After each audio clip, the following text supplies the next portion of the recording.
A carta de Paulo aos irmãos de Filipe é uma carta muito especial mesmo, de verdade. A gente tem um Paulo aqui bem diferente do que a gente está acostumado a lidar. O Paulo que escreve a carta aos irmãos de Filipenses, né, aos irmãos de Filipos, é um Paulo bem diferente. Não é, por exemplo, o Paulo jovem da carta aos Romanos. Aquele Paulo acadêmico com preocupações teológicas, com preocupações assim altamente dogmáticas.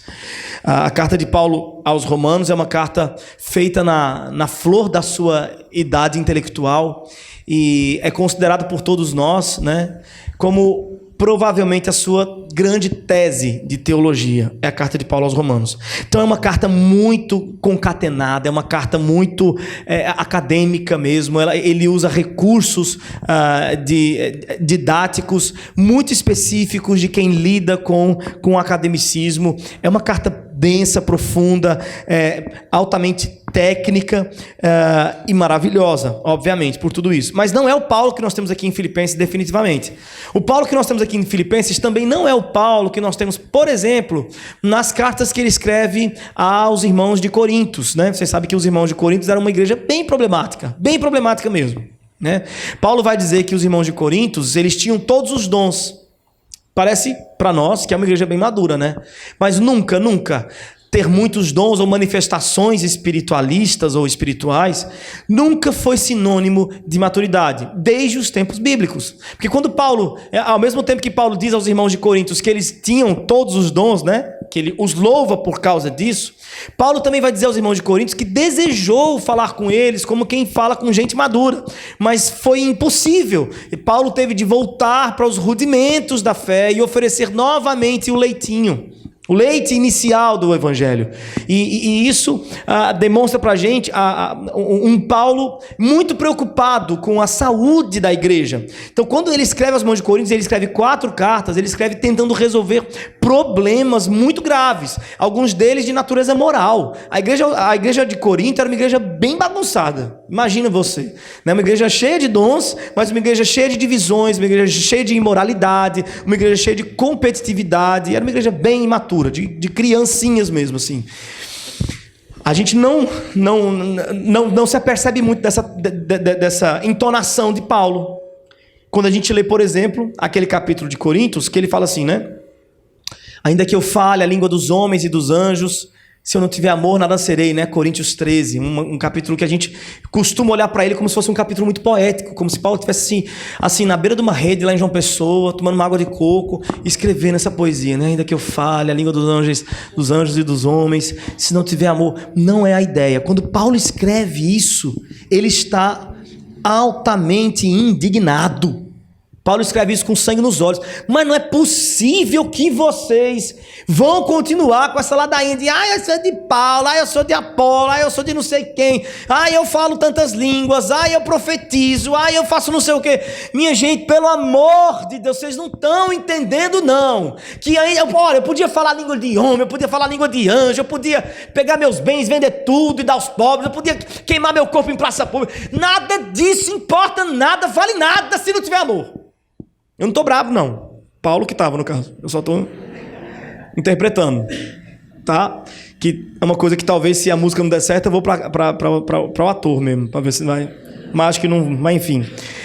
Então, Paulo, ele está muito indignado ao escrever Coríntios 13, que a gente lê hoje poeticamente. Paulo está com sangue nos olhos, fervendo. Não é possível que vocês vão ficar brigando por besteirinha, não. O que importa é o amor. E vocês não se amam. Logo eu não quero saber quantas línguas vocês falam. Não me importa quantas línguas vocês falam. Vocês não se amam. No final das contas não vai sobrar nada disso. Só vai sobrar a fé, a esperança e o amor. E desses o maior é o amor. Enfim, não é o Paulo de Filipenses, esse Paulo bravo. Esse Paulo bravo a gente já viu ele em outros lugares também, né? Ele não está tão bravo assim, mas na carta aos Gálatas ele tem um pouco de indignação pela interrupção da caminhada, da jornada de fé dos irmãos da Galácia, que foram visitados por falsos profetas com heresias judaizantes. E aí Paulo está indignado, não necessariamente com os irmãos, assim, não é tão visceral quanto em Corinto. É mais um problema de expulsar os falsos profetas do que necessariamente de bater nos novos irmãos. Ou nos irmãos, né? Mas mesmo assim ele está com uma preocupação muito grande em Gálatas, né? Gente, quem foi que impediu vocês de correr? Vocês estavam indo tão bem, aí aparece esse pessoal judaizante, fala que é para vocês fazerem circuncisão. Que vergonha, gente.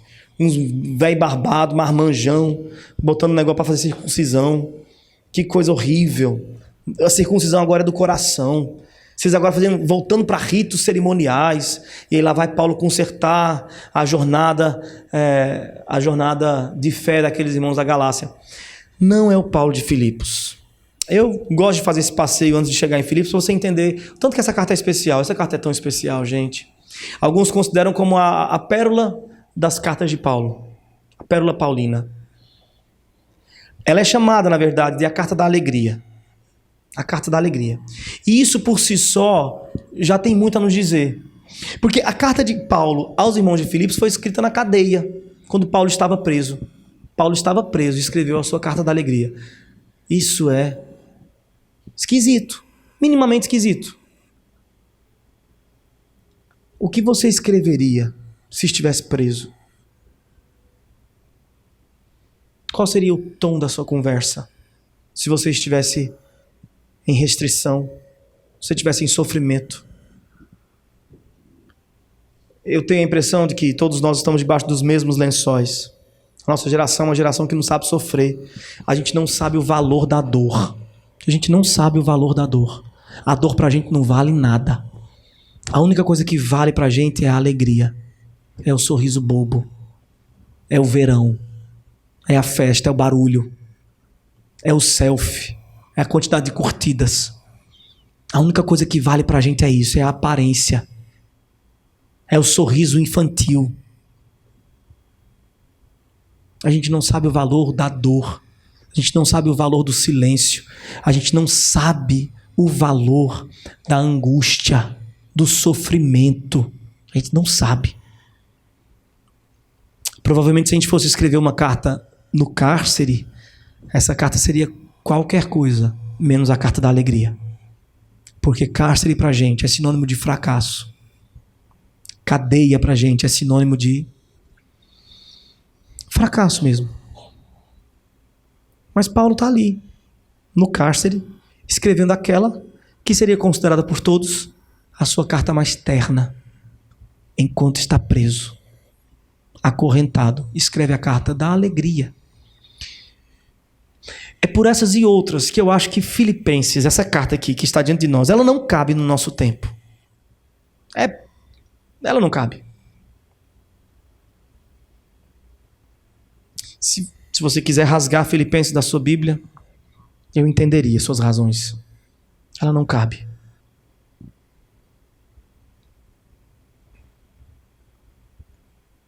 Nós somos uma geração... Nós somos a geração da cesariana. Nós somos a geração cesariana. Desde o ventre a gente é impedido de chorar, de lutar, de sofrer, de experimentar a dor. A gente nasceu de cesariana, gente. Você, jovem, nasceu de cesariana. Você não sabe o que é sofrer para respirar, sofrer para encontrar a luz. A primeira vez, a luz. Nós somos a geração do analgésico, a gente não sabe o que é sentir dor. Primeiro sinal de dor de cabeça, a gente corre para o analgésico. Está ali à nossa disposição, a gente tem uma caixinha de analgésico em casa. A gente não é experimentado na dor, não é. A gente é a geração que foi, instruída pelos psicólogos a que não recebesse não. A que não fosse frustrada. Não frustre os seus filhos. Não decepcione eles. Não diga não para eles. Existe um outro caminho melhor, ao invés de dizer não. Diga, vamos ver, que tal se, vamos dialogar. A palavra não é muito forte, ela é agressiva para a criança. Não faça isso com a criança, não dê um não para ela. Então a gente tem que arranjar um caminho, um subterfúgio, um exercício ali para poder evitar que o nosso filho sofra. A gente é a geração que não viu, que não enterrou o nosso avô, porque era dor demais. A gente ficou em casa no enterro dele. Porque alguém disse, não leve a criança não, que isso não é lugar de criança. A gente não viu a morte na nossa infância. A gente não viu a morte na nossa pré-adolescência. A gente não viu. A gente não chorou a dor da perda. Nos tapearam. Contaram uma historinha bacaninha pra gente. Pra explicar por que fulaninho não apareceu mais. Porque a gente não pode sentir dor. Porque a gente não sabe lidar com a dor.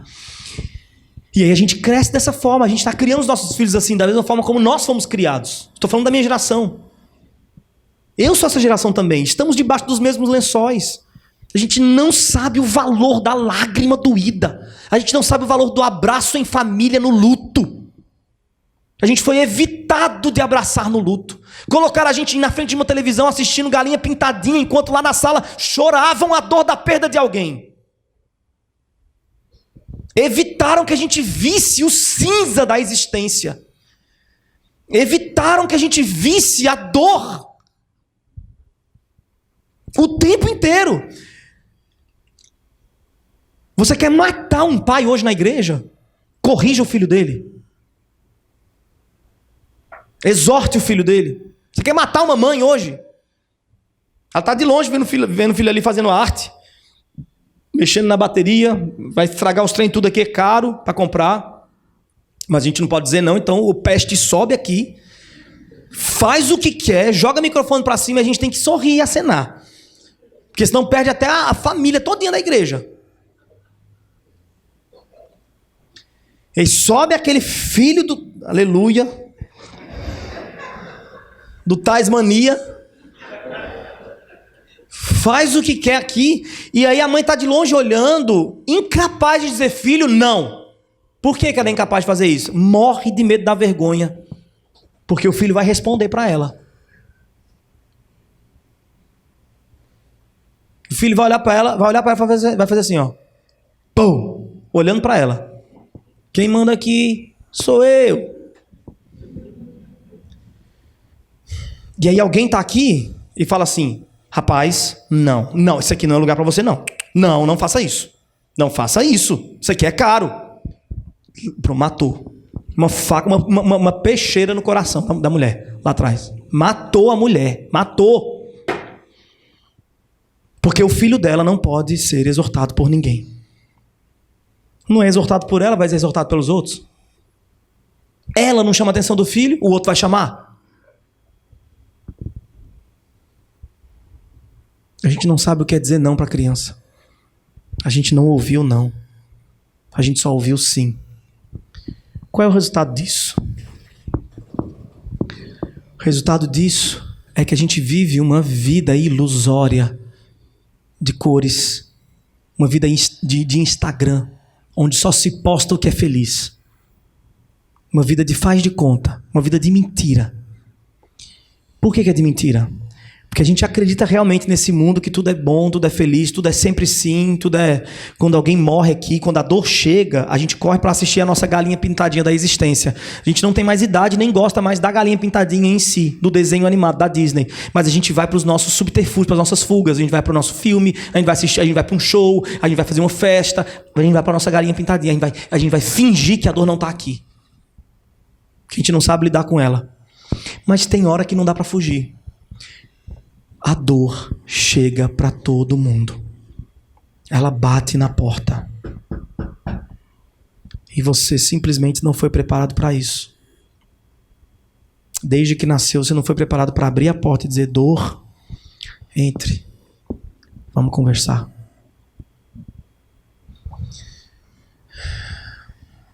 Como você não foi preparado,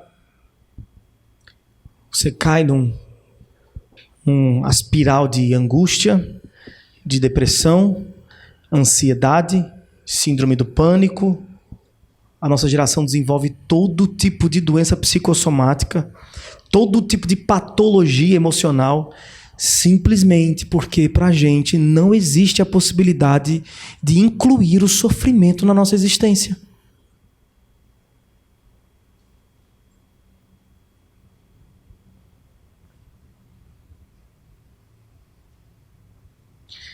É por isso que a carta de Paulo aos irmãos de Filipos não cabe no nosso tempo. Porque ela foi feita na dor. E ela é chamada de carta da alegria.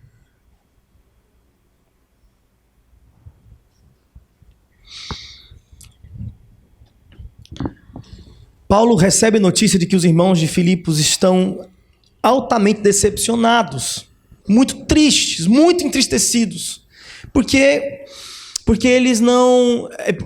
Paulo está preso. Então, o medo tomou conta daquela igreja. Aqueles irmãos já não estavam mais se reunindo para louvar a Deus com alegria, já não estavam mais se reunindo para pregar o evangelho, já não estavam mais se dispondo a falar publicamente sobre a fé. Eles estavam atemorizados, eles estavam, toda vez que eles se juntavam era para chorar. Então, Timóteo vai dar essa notícia a Paulo. Paulo, a galera lá tá complicado. Os irmãos de Filipos estão muito tristes. Por quê? Porque você está preso. E eles estão com essa sensação, meu Deus, se prenderam o nosso líder, o que vai ser da gente? Se prenderam Paulo, o que será de nós? O evangelho acabou, o cristianismo acabou, o nosso sonho acabou, está tudo acabado. Eles não estavam conseguindo lidar com essa dor. E aí Paulo fala, não, você está de brincadeira. Não, está tudo desse jeito. Não acredito não, meu Deus. Paulo corre para o seu papiro, pega a sua pena e mergulha no tinteiro e vai lá dizer para os seus amigos, não chorem mais. A carta de Paulo aos irmãos de Filipos, a carta conhecida por nós como Filipenses, ela é na verdade um lenço de um bom amigo oferecido àquele que chora. A carta de Paulo aos irmãos de Filipenses é um lenço que ele oferece para enxugar a lágrima da igreja na hora da sua dor. Não chora não, se alegra no Senhor. Não tem razão para chorar, vocês estão entendendo, vocês estão vendo errado. Vocês estão vendo errado a coisa. Vocês estão achando que tudo acabou porque eu estou preso? Eu estou preso, mas o evangelho de Cristo está livre. Não chorem. Vocês estão pensando que tudo está terminado porque eu estou aqui resignado, impedido, interrompido. Não pensem em vocês nem por um segundo que não estou trabalhando para o meu Senhor, porque enquanto eu estou preso, pessoas daqui de dentro do cárcere estão tendo a oportunidade de ouvir o evangelho e estão se convertendo aos montes. Veja que alegria eu estar preso. Veja que alegria a minha dor promove para mim e para o reino. Não chorem, alegrai-vos. Uma vez mais eu vos digo, alegrai-vos no Senhor. E deixa eu dizer mais a vocês, enquanto eu estou aqui, até a guarnição romana está tendo a oportunidade de ouvir sobre o evangelho. Veja que gloriosa oportunidade eu tenho de estar preso. Veja como não foi outro, senão Deus que me trouxe para cá. Não tenham em vocês esse sentimento de tristeza, diante da dor, diante do cárcere. Não pensem em vocês que Deus não domina sobre o caos. Não pensem em vocês que o caos não é o caos de Deus. Não pensem vocês que a tragédia não é um instrumento de Deus para glorificar o seu nome e para promover a glória da sua igreja, o triunfo da sua igreja. Não pensem vocês que quando o dia mal os visita, Deus está de costas. Não pensem vocês que quando a tribulação assombra a sua existência, Deus não viu, Deus dormiu. Não, pelo contrário, Ele mesmo fez. Não tenham em vocês esse sentimento de desespero e medo diante da tristeza. Não. Antes, tende em vós, e aí nós vamos para o texto de hoje. Capítulo 2, verso 5. Veja aí. Tende em vós o mesmo sentimento que houve também em Cristo Jesus, o qual, sendo a imagem de Deus, não teve por usurpação ser igual a Deus, mas a si mesmo se esvaziou, vindo a ser servo, tornando-se em semelhança de homens, e achado em forma humana, foi servo obediente até a morte, e morte de cruz. Por isso também Deus o Pai o exaltou soberanamente, e lhe deu um nome que está acima de todo nome, para que ao nome de Jesus se dobre todo o joelho dos que estão nos céus, na terra e debaixo da terra, e toda língua confesse que Jesus Cristo é o Senhor, para a glória de Deus Pai. Veja o que Paulo está dizendo. Não tenham em vocês esse sentimento, não. Tenham em vocês o sentimento que houve em Cristo Jesus. Qual é o sentimento que houve em Cristo Jesus, meus irmãos? Eu não posso nem começar a imaginar qual seria esse sentimento. Porque trata-se de Deus. E pois conheceu a mente do Senhor. Quem sonda Deus? Quem denomina o que ele sente? Quem dá nome ao que ele sente? Deus sente sequer? O que é ser Deus? É um desafio maior do que todos nós explicar qual é o sentimento que inundou Cristo Jesus. Mas algo o texto vai nos apresentar por graça divina. Embora eu não possa dizer qual é o sentimento, eu posso identificar as implicações desse sentimento na vida humana de Cristo. Enquanto ele sentia, seja lá qual foi o sentimento que sentiu, ele teve atitudes que nos dão exemplo de qual deve ser a nossa própria atitude, de como os nossos sentimentos devem nos guiar. E o texto vai dizer: tenham em vós o mesmo sentimento que houve em Cristo Jesus. Esse sentimento o fez sendo em forma de Deus, ou seja, sendo Deus, não ter por usurpação, ou seja, não ter como algo a que devesse se apegar o fato de ser Deus. Ele era Deus, mas um dia ele olhou e disse assim: eu sou Deus, mas eu não vou me apegar aos meus direitos divinos. Ele abriu mão momentaneamente dos seus direitos divinos e se esvaziou. Meus irmãos, que mistério é esse? Deus se esvaziando, insígnia por insígnia, como diz a música de Stênio Márcios, da glória que ele tem. Deus se esvaziando, insígnia por insígnia, da glória que ele tem. Que mistério é esse, meus irmãos?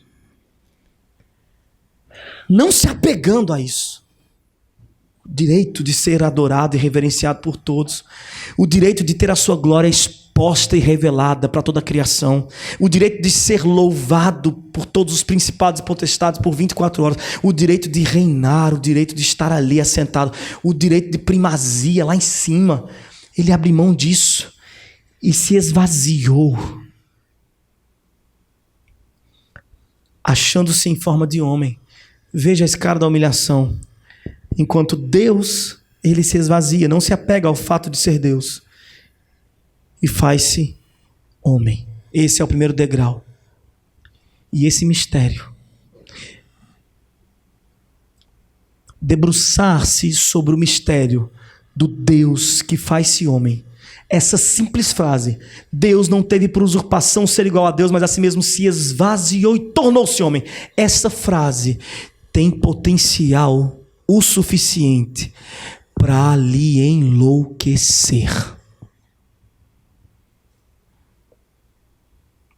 Debruce-se sobre esta única frase das Escrituras e veja o que é perder o juízo.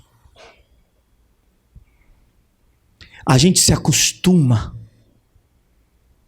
com a verdade eterna de que Deus fez-se homem. E a gente fala isso de maneira muito natural. Como quem fala: da laranja eu faço suco de laranja. Mas não é algo tão natural assim, nem é algo tão simples assim. Longe de ser simples. É o que há de mais complexo em todo o universo. Como é isso? Nele habita toda a plenitude. Nele todas as coisas subsistem. Ele é o chão da existência. Só ele existe. Nós não existimos. Nós subsistimos. Ou seja, nós somos parasitas. Nós estamos na energia de Cristo. Nós estamos na vida de Cristo. Ele existe. A gente não existe. A gente subsiste. Ele é o sustentáculo que sustenta todas as coisas. As que se veem, que são muitas, milhares, incontáveis. E as que se não veem, que conseguem ultrapassar as que se veem em quantidade. Todas essas coisas estão suspensas nele, existindo nele. Só subsiste porque ele existe. Como é que ele, que possui toda a glória do universo, que esvaziamento é esse? Quanto tempo levaria para esvaziá-lo de tudo isso e torná-lo um bebê que cabe em mãos humanas? Enquanto Maria carregava Jesus, ela carregava, veja, o universo inteiro em suas mãos.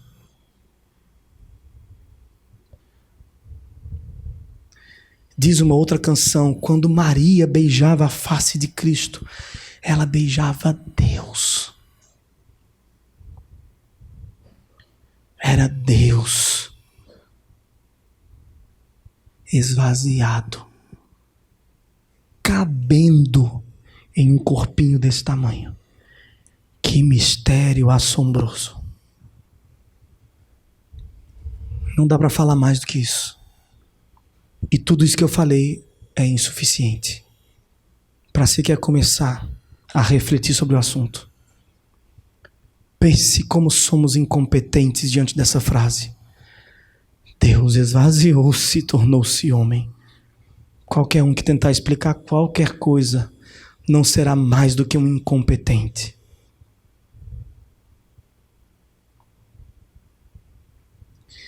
Diante dessa verdade eterna, só nos cabe o assombro.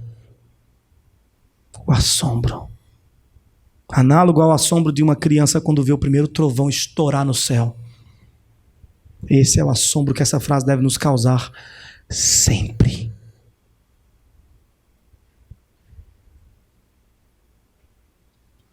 É muito humilhante. Deus se esvaziando a esse ponto.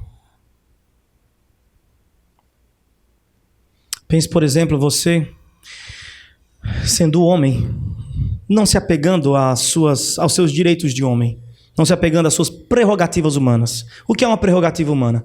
Você tem autoconsciência, você conhece a si mesmo, você tem consciência do outro, você conhece o outro, você tem capacidade de planejar, você tem ambição, você tem criatividade, você tem sentimentos, você tem história. Porque um animal não tem isso. Você tem história. Você tem árvore genealógica, você tem passado, você tem perspectiva de futuro. Você tem autonomia. Você tem dignidade.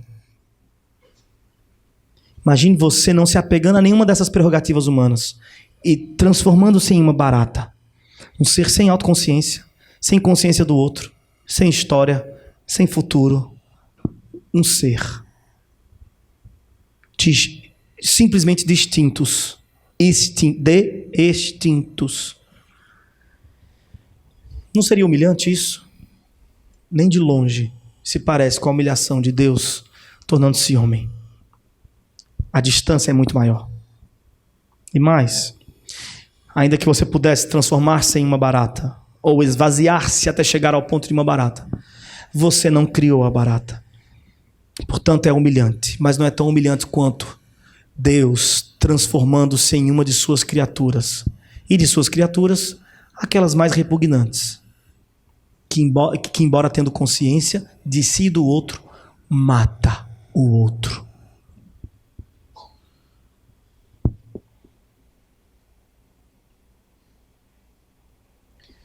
E a sua humilhação não para aí. O texto vai dizer que Deus não se apegou ao conforto de ser Deus.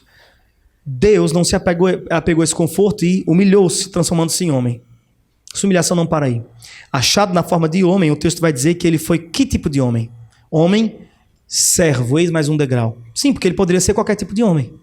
Ele poderia ser um homem advogado, ele poderia ser um homem juiz, ele poderia ser um homem sumo sacerdote, ele poderia ser um homem da política, ele poderia ser imperador, ele poderia ser qualquer tipo de homem. E de todos os tipos de homem, ele não tem problema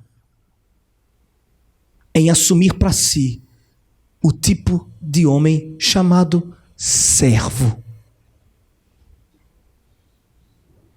Mas a sua humilhação não para aqui. O texto vai dizer que, sendo Deus, ele torna-se homem, servo, e servo, não qualquer tipo de servo, mas servo obediente. Mais um degrau que ele desce. Sim, porque ele poderia ser qualquer tipo de servo. Ele poderia ser um servo incompetente, um servo desobediente, um servo obediente. E ele toma para si a identidade de servo obediente. E a sua humilhação não para aqui. Como é que pode Deus obedecer, gente? É muito humilhante, gente. Ver Jesus no Getsemane dizendo, não faça como eu quero. Tudo que se fez por causa da sua vontade. Ele é o verbo que estava com Deus, ecoando suas vontades para o vazio do nada. E o nada estava devolvendo para ele cada um dos seus desejos. Quando ele dizia haja luz, quando o verbo desejou haja luz, o nada deu a luz para ele. E agora vê-lo na humilhação de um jardim, sendo entregue por um ser infinitamente inferior a ele, chamado Judas, o qual nos representa em nossa traição, portanto chamado Marco Teles também.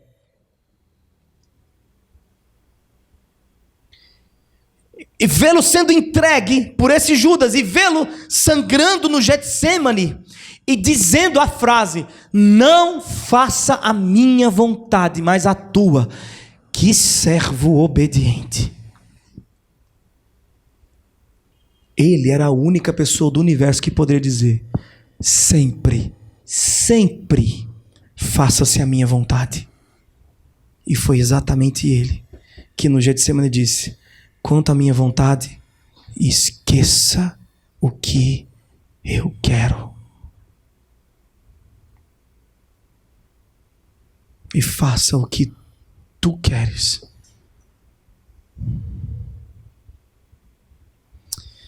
Mas a sua humilhação não para por aí. O texto vai dizer que enquanto Deus, ele não se apega ao fato de ser Deus e torna-se homem.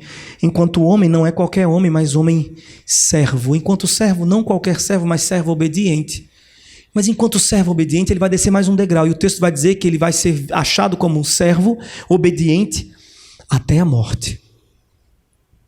Sim, porque existem obediências e obediências. Ele poderia ser obediente, mas até onde não o comprometesse em sua integridade física. Não, vou obedecer, mas até que a minha integridade física não seja ofendida. Não, eu vou obedecer, mas peraí, aqui já está mexendo na minha moral. Aqui já está mexendo com o meu bom nome. Servo obediente até a morte. Pode jogar no lixo o meu bom nome. Eu não quero.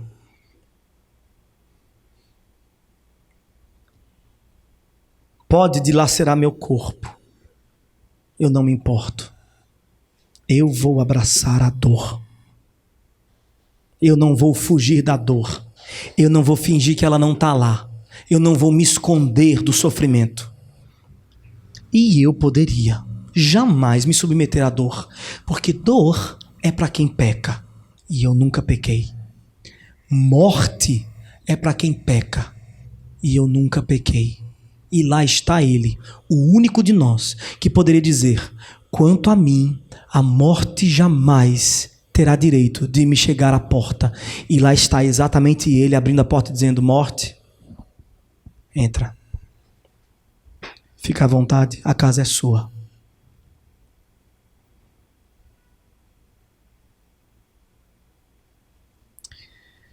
Obediente até a morte.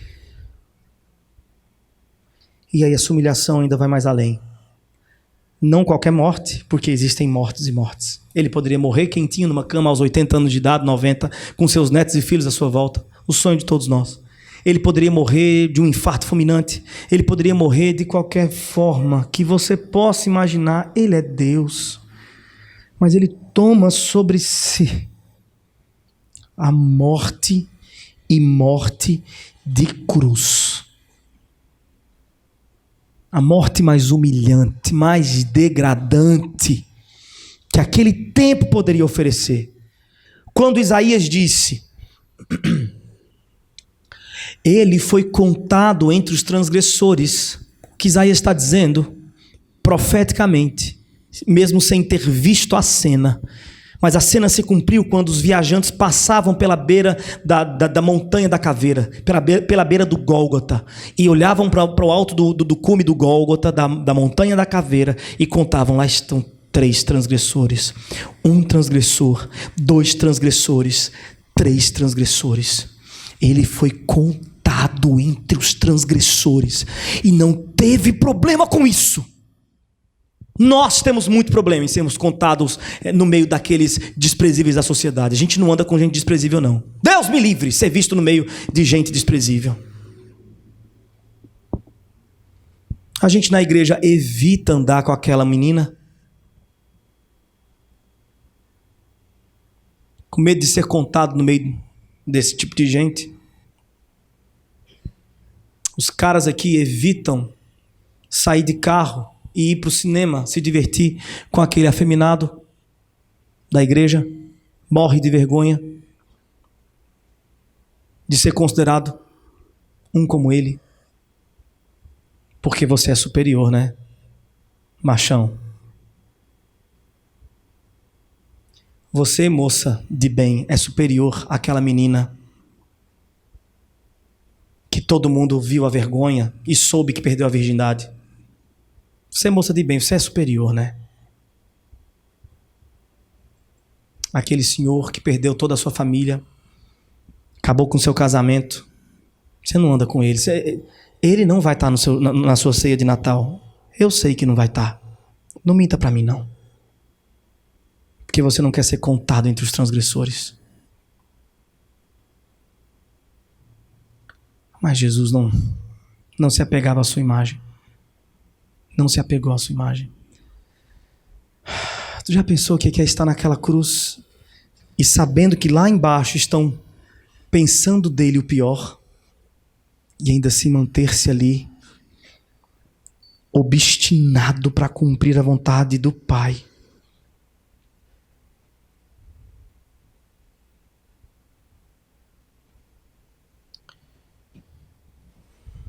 Morte de cruz.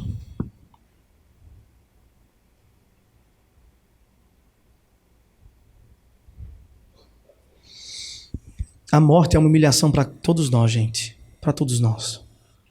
A morte é uma humilhação. A morte frustra todos os nossos planos. Sabe aqueles sonhos incríveis e mirabolantes que você tem? Olha como a morte é humilhante.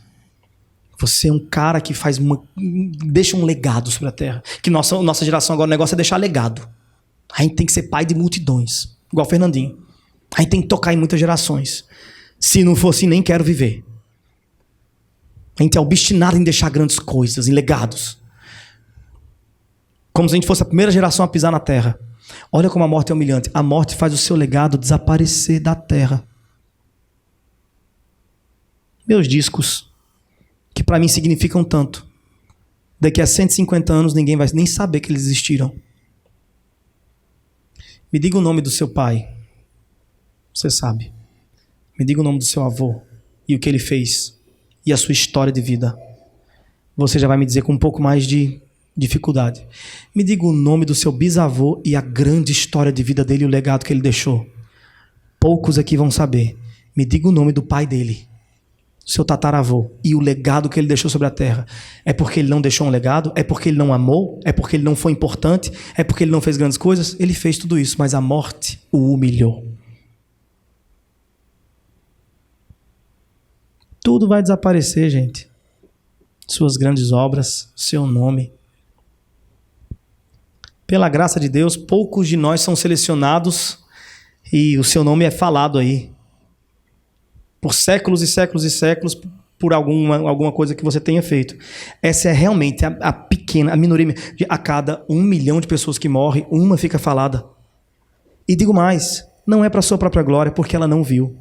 Ela não está vendo, a morte a humilhou. A morte é humilhante. Para de se agarrar no negócio de legado. Só vive, abraça quem está do seu lado e ama. Que no final das contas é isso que importa mesmo.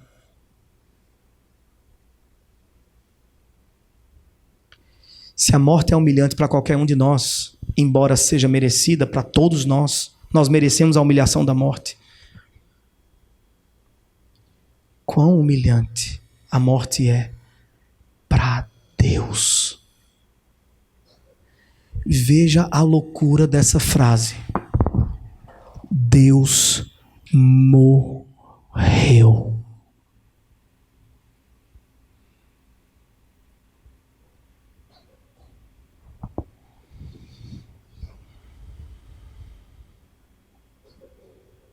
Deus morreu. O eterno Deus morreu entre nós por nossas próprias mãos. Atrás das nossas mãos tinha a vontade de Deus em fazê-lo enfermar por conta dos nossos pecados e padecer e morrer. Gente, estamos chegando no fim aqui. E Paulo descreve toda essa humilhação de Cristo. E vai dizer, por causa disso, porque Cristo não se importou, não se apegou ao fato de ser Deus, não se apegou à sua dignidade, não se apegou ao seu nome, não se apegou à sua integridade física, não se apegou ao seu legado, não se apegou a nada disso. Se apegou exclusivamente a cumprir a vontade do Pai. Mesmo quando essa vontade era matá-lo. Submetê-lo à dor e ao sofrimento. Cristo se submeteu. E por causa disso, que bom que o Evangelho não acaba na tumba, meus irmãos. Que bom que o Evangelho não acaba na tumba, meus irmãos. Por causa disso, Deus o exaltou soberanamente e lhe deu um nome que está acima de todo nome, para que ao nome de Jesus se dobre todo o joelho dos que estão nos céus, na terra e debaixo da terra, e toda língua confesse que Jesus Cristo é o Senhor, para a glória de Deus Pai. Sua humilhação foi tão perfeita, sua obra e sua obediência foi tão perfeita, que a sua exaltação é igualmente perfeita, e ele tem o direito de jamais ser debochado. Enquanto que por um momento riram do seu nome, fizeram pouco caso das suas dores, maltrataram ele no madeiro, enquanto que por pouco tempo olharam para o nosso Senhor, no qual todas as coisas subsistem, sem o qual nada do que foi feito se fez, enquanto que por um momento olharam para ele e o desprezaram, e o tiveram como aflito, jamais poderão fazer isso outra vez, porque ele está assentado no mais alto e sublime trono. Por direito o legado é dele, por direito a honra é dele, por direito o louvor é dele, e só dele, e de mais ninguém. E todos aqueles que contemplam o tamanho da humilhação de Cristo já não se apegam mais a essa porcaria de legado. Porque se tem um nome que tem que ser falado e reverenciado é o de Cristo. Veja se não. Quão próximo disso aqui a nossa vida pode chegar? O melhor de nós não chega perto dessa luz incandescente, dessa escada humilhante de Cristo. O melhor de nós não chega. E se nós estamos diante disso, o que vale o nosso nome? Que morra com o nosso corpo. Enquanto que o de Cristo seja reverenciado eternamente, estamos satisfeitos.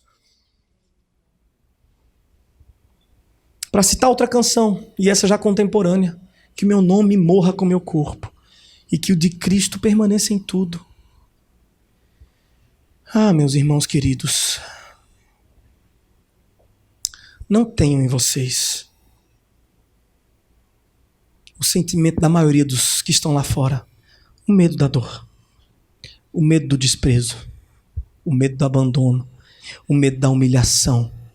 Paulo não teve, porque olhava para a humilhação de Cristo, tinha como exemplo e sabia: eu vou ser humilhado, eu vou ser rejeitado, eu vou ser desprezado, não tem problema. Se Cristo é o meu exemplo em tudo, para mim é nobreza me relacionar com Ele, me parecer com Ele em sua humilhação. E para mim é esperançoso saber que se o sou, se me faço semelhante a Ele na dor,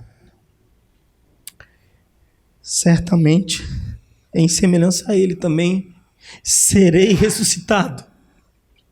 Certamente, em semelhança a ele também serei exaltado, não para a glória do meu nome, mas para a glória do nome de Cristo, que em sua humilhação levou a minha dor, pagou os meus pecados. Meus queridos, eu sei que a dor dói, e eu queria chegar aqui para vocês e dizer assim: vai ficar tudo bem, você não vai sofrer, vem para Jesus que você não vai sofrer.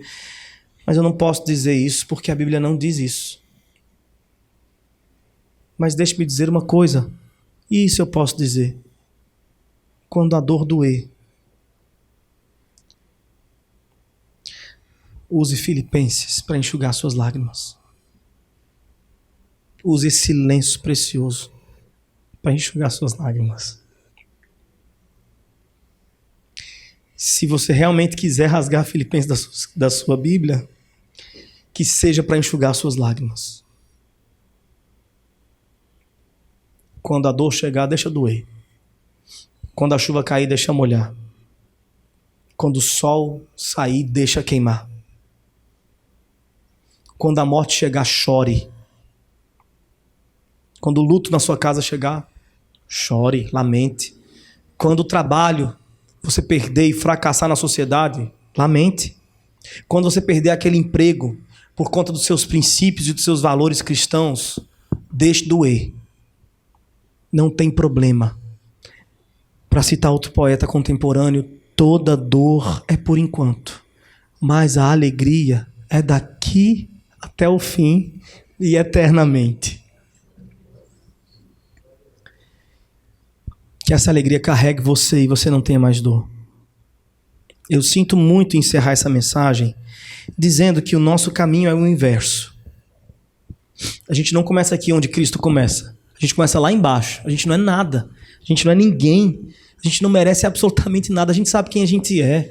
A gente disfarça para o outro porque a gente tem medo da rejeição. Então a gente penteia o cabelo, a gente coloca uma roupa agradável, a gente se perfuma, a gente se veste de boas obras, a gente lê livros e começa a falar de maneira intelectual.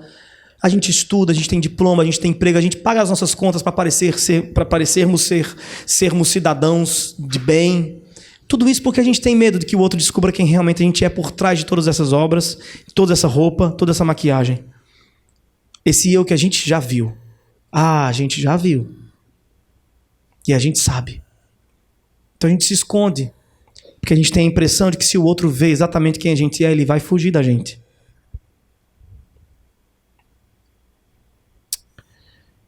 E é verdade. E é verdade.